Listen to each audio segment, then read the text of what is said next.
আসসালামু আলাইকুম। এই ভিডিওতে আমি যে টপিক নিয়ে আলোচনা করব সেই টপিকটা বইয়ে আসলে ওইভাবে আমি খেয়াল করি নাই। সো আমরা সবাই একটা ভেক্টর কোনো একটা অক্ষের সাথে কত কোণে আছে বা একটা ভেক্টর অন্য একটা ভেক্টরের সাথে কত কোণে আছে সেই টপিকগুলা নিয়ে ম্যাথ আশা করি সবাই করতে পারি। লিস্ট যারা এই ভিডিওটা দেখতে আসছো তারা আশা করি সবাই এটা করতে পারো। কিন্তু বইয়ে এই টপিকটা নিয়ে আলোচনা নাই যে একটা ভেক্টর একটা তলের সাথে কত কোণে আছে।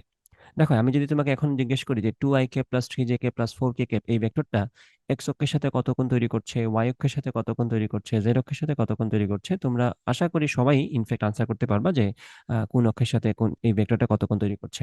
বা দেখো, যদি আমি তোমাকে জিজ্ঞেস করি যে এক্স ওয়াই তলের সাথে এই ভেক্টরটা এই সেম ভেক্টরটা এক্স ওয়াই তলের সাথে কত কোণে আছে, সেটা হয়তো অনেকে আনসার করতে পারবা না। অনেকে পারবা, অবশ্যই সবাই পারবা না এটা তো বলা সম্ভব না। অবশ্যই অনেকেই আছে যারা এই টপিকটা সম্বন্ধে আইডিয়া রাখে। কিন্তু টপিকটা যে খুব কঠিন ব্যাপারটা এরকম না। But somehow for some reason এই টপিকটা আমাদের স্কিপ হয়ে গেছে। অনেকে আমরা এই টপিকটা দেখি নাই বা আমরা এই টপিকটা পড়া হয়নি। ওকে, সো এই টপিকটা নিয়ে আজকে আমরা আলোচনা করব। ওকে, এখন আমরা তাহলে শুরু করি। এই যে ভেক্টরটা 2ik plus 3jk plus 4kk, আমি এটাতে না গিয়ে শুরুতে তোমাকে একটা জিজ্ঞেস করি যে আমি যদি এখন তোমাকে জিজ্ঞেস করি যে আম, ধরো আমি বললাম 2ik প্লাস 3jk, আমি 2 ডাইমেনশনেই থাকি। জিজ্ঞেস করলাম এই ভেক্টরটা এক্স ওয়াই তলের সাথে কত কোণ তৈরি করছে। অবশ্যই এক্স অক্ষের সাথে কত কোণ তৈরি করছে জিজ্ঞেস করলে খুব সহজেই বলতে পারবা। আমি জিজ্ঞেস করছিও না। কিন্তু যদি জিজ্ঞেস করি এটা এক্স ওয়াই তলের সাথে কত কোণে আছে, তুমি বলতে পারবা কিনা একটু চিন্তা করে দেখো। এই ভেক্টরটা এক্স ওয়াই তলের সাথে কত কোণে আছে, দেখো একটু চিন্তা করে ভিডিও পজ করে আনসার করতে পারো কিনা। ওকে, তো আমরা একটু শুরু করি। ধরো আমি বললাম তোমাকে যে এটা হচ্ছে আমার এক্স অক্ষ, আম, এটা হচ্ছে আমাদের ওয়াই অক্ষ, এটা হচ্ছে আমাদের ওয়াই অক্ষ, এবং এটা হচ্ছে আমাদের জেড অক্ষ। ওকে, সো যে ভেক্টরটা 2ik প্লাস 3jk, সে কিন্তু এক্স ওয়াই তলের একটা ভেক্টর, অর্থাৎ সে পুরাটাই এক্স ওয়াই তলের উপরে আছে। এই জন্য তার কিন্তু জেড অক্ষ বরাবর কোনো উপাংশ নেই, কারণ এখানে কোনো কে নাই। কে ক্যাপ থাকলে বলতাম তার জেড অক্ষ বরাবর কিছু একটা আছে। যেহেতু সে পুরাটাই এক্স অক্ষ আর ওয়াই অক্ষ বরাবরই আছে, তাহলে নির্দ্বিধায় বলা যায় এই ভেক্টরটা এক্স ওয়াই তলের একটা ভেক্টর। সো এই ভেক্টরটা যে তলে আছে সেই তলের সাথে তো সে 0 ডিগ্রি কোণেই থাকবে। ধরো আমার এই ছবির মধ্যে আমি যদি এখানে একটা কলম ফেলে রাখতাম, ছবির মধ্যে তো দেখতেই পাচ্ছ দুইটা কলম দাঁড়ায় আছে। আমি যদি এখানে একটা কলম ফেলে রাখতাম খাতার উপর বা এই পেজের উপর, তাহলে কি বলতাম, এই পেজের সাথে এই কলমটা, কলমই বলি এটাকে, এটাকে বললাম এটা একটা কলম, ঠিক আছে। তাহলে এই পেজের সাথে এই কলমটা কত কোণে আছে বলো তো, পেজের সাথে কলমটা কত কোণে আছে? এটা আছে 0 ডিগ্রি কোণে। বাট এই যে আমি এই হলুদ রঙের কলমটা, কমলা রঙের কলমটা দাঁড়া করায় রাখছি, এটা কোণ কত? 90 ডিগ্রি এই দলের সাথে বা খাতার সাথে। এটার গুণ কত? সেটাই হচ্ছে আমাদের টাস্ক আসলে এই প্রশ্নের, যে এই কলমটা, এই যে বাঁকা কলমটা, সেটা কত গুণে আছে। সো কিছু জিনিস আছে স্ট্রেট ফরওয়ার্ড দেখেই বলে দেওয়া যায়, তাই না? যেমন ধরো এই মাটিতে আমি যে কলমটা শোয়াই রাখছি, ধরো এই কলমটাই, এই কলমটা কত মাটিতে যেহেতু শোয়ানো আছে, যেহেতু এই পেজে শোয়ানো আছে, সে তো এই তলের সাথেই আছে, সো 0 ডিগ্রি। এটা যেহেতু দাঁড়ানো আছে তো, খাতার উপর আমি একদম পুঁতে দিছি এটারে, মানে কলমটাকে, তো এটা 90 ডিগ্রি কোণে আছে, দেখাই যায় 90 ডিগ্রি কোণ। বাট এটা হচ্ছে চ্যালেঞ্জিং যে এটা কত কোণে আছে। So 2ik plus 3jk X Y তলেই আছে। সো এক্স ওয়াই তলের সাথে তার তার তার কোণটা তো আসলে 0 ডিগ্রি হবে। এখন যদি আমি জিজ্ঞেস করি যে এটা এক্স অক্ষ, এটা ওয়াই অক্ষ, আর এটা জেড অক্ষ, তো তুমি নিশ্চয়ই এটাও বুঝতে পারতেছো এটা কোন তল। এটা হচ্ছে ওয়াই জেড তল। আমি যদি আবার জিজ্ঞেস করি তোমাকে এটা কোন তল, এটা হচ্ছে এক্স ওয়াই তল, তাহলে জেড এক্স তল কোনটা? জেড এক্স তল হচ্ছে এটা, এই যে এইটা।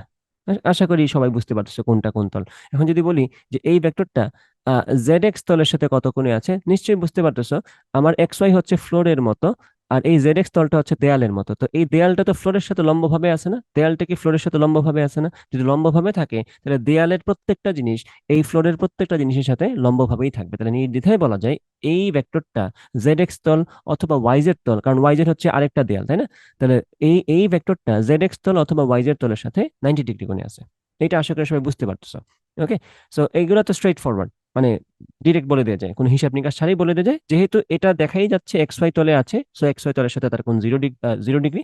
আর যেহেতু এটা আছে এক্স ওয়াই তলে, এক্স ওয়াই তলের সাথে জেড এক্স আর জেড ওয়াই তল লম্বভাবে আছে, সো অটোমেটিক্যালি এই ভেক্টরটাও ওই দুইটা তলের সাথে লম্বভাবেই থাকবে। সো 90 ডিগ্রি আর 0 ডিগ্রি নিয়ে আমাদের আসলে তেমন কোনো সমস্যা নেই, আমরা দেখে দেখে আনসার বলে দিতে পারি।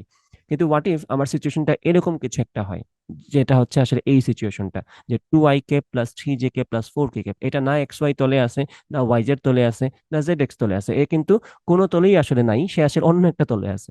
ওকে, তো এই এই ক্ষেত্রে জিজ্ঞেস করা হলো যে এই ভেক্টরটা এক্স ওয়াই তলের সাথে কত কোণে আছে। তো আমরা আসলে একটা সিমুলেশন দেখে নিই। এটা তো আমি জাস্ট খাতার মধ্যে করছি, যেটা তোমরা নিজেরাও বাসায় করতে পারবা। আমি বললাম যে এই যে দুই ঘর আছে না, এই যে দুই ঘর আছে, এখানে দুই ঘর। তো আমি বললাম এই হচ্ছে আমার এক্স অক্ষ বরাবর দুই ঘর। তাহলে একটু চিকন করে দিয়ে দাও। এটা হচ্ছে আমার এক্স অক্ষ বরাবর দুই ঘর।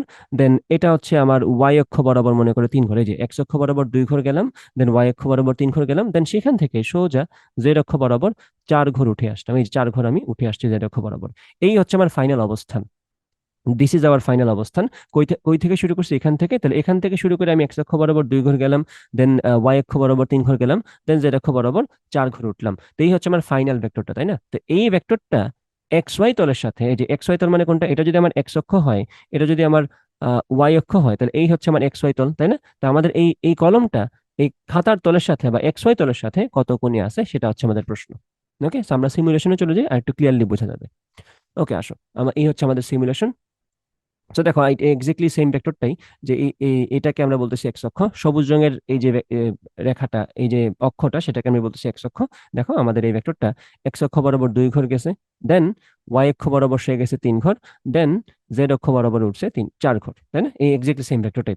তাহলে এই যে শুরু থেকে এই যে শেষ পর্যন্ত এই যে সবুজ রঙের যে ভেক্টরটা দেখা যাচ্ছে, সেটা হচ্ছে আমাদের সেই নির্ণয় ভেক্টরটা, যার কোণ আমরা বের করতে চাচ্ছি এক্স ওয়াই তলের সাথে। তো এক্স ওয়াই তলের সাথে তার যদি কোণ বের করতে চাই, আমার তো কনসেপ্ট থাকা দরকার যে আমি জিনিসগুলো বুঝতেছি কিনা ঠিকঠাক মতো।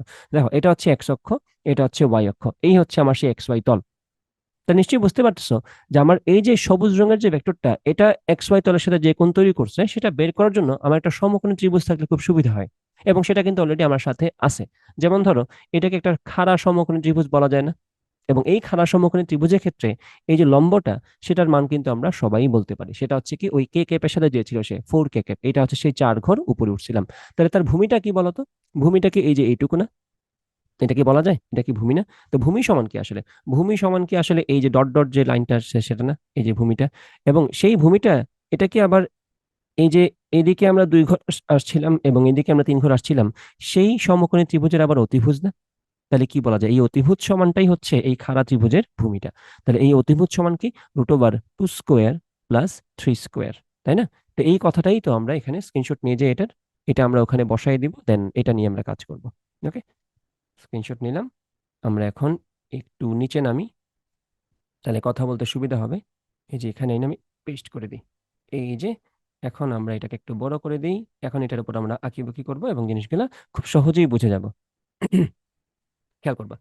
তো এই ছিল আমাদের আম, আমাদের টার্গেট কিন্তু মেইনলি হচ্ছে এই কোণটা বের করা, তাই না? এই যে আমাদের এই ভেক্টরটা তলের সাথে কত কোণে আছে, তলের সাথে। তো সেই ক্ষেত্রে আমার এই ত্রিভুজটা হচ্ছে মেইন টার্গেট ত্রিভুজ, তাই না?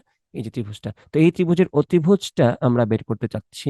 অতিভুজ আসলে লাগবে না আমাদের, আমাদের লাগবে লম্বটা, যেটা আমি জানি কত ঘর, চার ঘর। এই চার ঘর সে উপরে উঠছিল। দেন আমাদের এই ভূমিটা লাগবে, সে এই ভূমিটা আসলে আমাদের মেইন ত্রিভুজের বা মেইন ভেক্টরের, এই যে মেইন ভেক্টরের এক্স অক্ষ বরাবর উপাংশ আর ওয়াই অক্ষ বরাবর উপাংশের যে হিসাবটা, এই যে 2 আর 3, এটা কিন্তু আবার এই সমকোণী ত্রিভুজের কি লম্ব আর ভূমি, তাই না? তাহলে অতিভুজটা কি হবে? √2² প্লাস 3²। তাহলে নির্দ্বিধায় বলা যায় এই কোণটা কি হবে? এই যে সমকোণী ত্রিভুজের ক্ষেত্রে এই কোণটাই তো সেই এক্স ওয়াই তলের সাথে কোণ, তাই না? তো থিটা এক্স ওয়াই আমি যদি এখন বলি যে tan θ xy সমান কি হবে? লম্ব বাই ভূমি। সো লম্ব কি 4, আর ভূমি কি √2² প্লাস 3²। ওকে, এখন যদি একটু অ্যানালাইসিস করো তুমি, আসলে তুমি যদি ভেক্টরটা একটু মনে করো, আমার ভেক্টরটা কি ছিল? ভেক্টরটা ছিল এটা, যে 2i plus 3j plus 4k। তো যখন আমি জিজ্ঞেস করছি যে এই ভেক্টরটা এক্স ওয়াই তলের সাথে কত কোণ তৈরি করছে, তুমি কিন্তু আসলে যেটা করবা সেটা হচ্ছে টেন ইনভার্স। দেখো তো 4 আসলে কি? 4 হচ্ছে জেড অক্ষ বরাবর তার উপাংশটা, 4 ডিভাইডেড বাই নিচে কি লিখছি, 2² প্লাস 3²। সেগুলো কিন্তু আসলে এক্স অক্ষ আর ওয়াই অক্ষ বরাবর তার যে উপাংশ, ওগুলার বর্গের যোগফল। তাহলে √2² প্লাস 3²। এখন যদি আমি তোমাকে সূত্র বানাতে বলি, তাহলে সূত্রটা কি হবে একটু খেয়াল করো, খুবই সিম্পল। আমি বললাম একটা ভেক্টর হচ্ছে ax_i। এখন তো আমি ভেক্টরের সূত্র বানাবো, তাই না? উৎপন্ন কোণের। তো ax_i plus ay_j plus az_k। এখন যদি বলি এই ভেক্টরটা এক্স ওয়াই তলের সাথে কত কোণ তৈরি করছে, তুমি সহজেই বলে দিতে পারবা। আমি যে তলের সাথে কোণ বের করতে বলছি, সেই তলের যে অক্ষ দুইটা, সেই দুইটা বাদ দিয়ে বাকি অক্ষের উপাংশটা লিখে ফেলবা ডিরেক্ট। তাহলে কি হবে আনসার বলো তো? এটা আনসার হবে tan ইনভার্স যেহেতু আমি বলছি এক্স ওয়াই তলের সাথে কোণ, আমি লিখে দিই এখানে থিটা এক্স ওয়াই। তাহলে এখানে উপরে লিখবো কি, জেড অক্ষ বরাবর উপাংশটা, তাহলে A Z divided by A Z বাদ দিয়ে বাকি দুইটা। ঠিক আছে, তাহলে A X square plus A Y square. অনুরূপভাবে তোমাকে যদি আমি এখন একই ভেক্টরের জন্য বলি যে এই ভেক্টরটা ওয়াই জেড তলের সাথে কত কোণ তৈরি করছে, তুমি অবশ্যই এটা বলতে পারবা এখানে কি আসবে। বাই দ্য আগে টেন ইনভার্স লিখে দিই।